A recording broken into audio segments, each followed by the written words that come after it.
ಗುರು ರಾಘವೇಂದ್ರ ಸ್ವಾಮಿಯನ್ನು ನಂಬಿದರೆ ಸ್ವಾಮಿ ಎಂದಿಗೂ ಕೈ ಬಿಡುವುದಿಲ್ಲ ಎಂಬುದನ್ನು ರಾಯರ ಭಕ್ತರ ಅಚಲ ನಂಬಿಕೆ.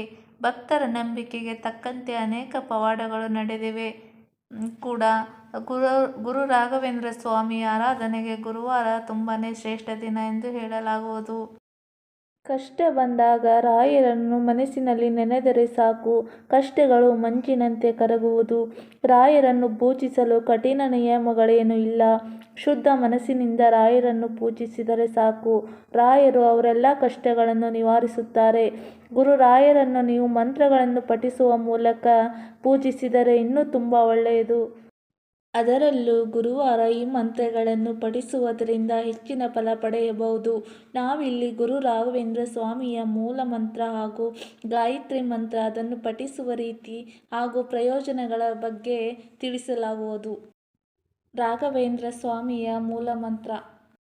ಓಂ ಶ್ರೀ ರಾಘವೇಂದ್ರಾಯ ನಮಃ. ಈ ಮಂತ್ರವನ್ನು ಗುರುವಾರನೇ ಅಂತಲ್ಲ, ಯಾವಾಗ ಬೇಕಾದರೂ ಪಠಿಸಬಹುದು. ಈ ಮಂತ್ರವನ್ನು ಪಠಿಸುವುದರಿಂದ ದೇವರ ಕೃಪೆಗೆ ಪಾತ್ರರಾಗುವುದು ಮಾತ್ರವಲ್ಲ, ಮನಸ್ಸಿನಲ್ಲಿ ಆತ್ಮವಿಶ್ವಾಸ ಹೆಚ್ಚು ಆಗುವುದು, ಋಣಾತ್ಮಕ ಆಲೋಚನೆಗಳು ದೂರಾಗಿ ಮನಸ್ಸಿನಲ್ಲಿ ಧನಾತ್ಮಕ ಆಲೋಚನೆಗಳು ಹೆಚ್ಚಾಗುವುದು. ಎರಡನೆಯದು ರಾಘವೇಂದ್ರ ಸ್ವಾಮಿಯ ಗಾಯತ್ರಿ ಮಂತ್ರ. ಓಂ ವೆಂಕಟನಾಥಾಯ ವಿದ್ಮಹೇ ಸಚ್ಚಿದಾನಂದಾಯ ಧೀಮಹಿ ತನ್ನೋ ರಾಘವೇಂದ್ರ ಪ್ರಚೋದಯಾತ್. ಓಂ ವೆಂಕಟನಾಥಾಯ ವಿದ್ಮಹೇ ತಿಮ್ಮಣ್ಣ ಪುತ್ರಾಯ ಧೀಮಹಿ ತನ್ನೋ ರಾಘವೇಂದ್ರ ಪ್ರಚೋದಯಾತ್. ಓಂ ಪ್ರಹ್ಲಾದಾಯ ವಿದ್ಮಹೇ ವ್ಯಾಸರಾಜಾಯ ಧೀಮಹಿ ತನ್ನೋ ರಾಘವೇಂದ್ರ ಪ್ರಚೋದಯಾತ್.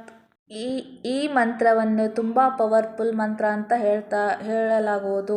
ಈ ಮಂತ್ರವನ್ನು ಪ್ರತಿದಿನ ಬೆಳಗ್ಗೆ ದಿನ ಪಠಿಸಿದರೆ ತುಂಬ ಒಳ್ಳೆಯದು.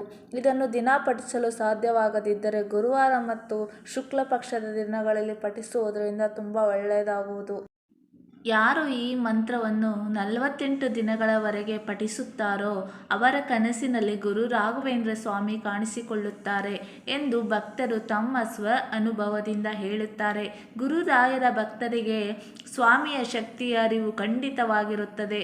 ಯಾವಾಗ ಸ್ವಾಮಿ ಕನಸಿನಲ್ಲಿ ಕಾಣಿಸಿಕೊಳ್ಳುತ್ತಾರೋ ಕನಸುಗಳೆಲ್ಲ ಪರಿಹಾರವಾಗುವುದು ಎಂಬ ನಂಬಿಕೆ.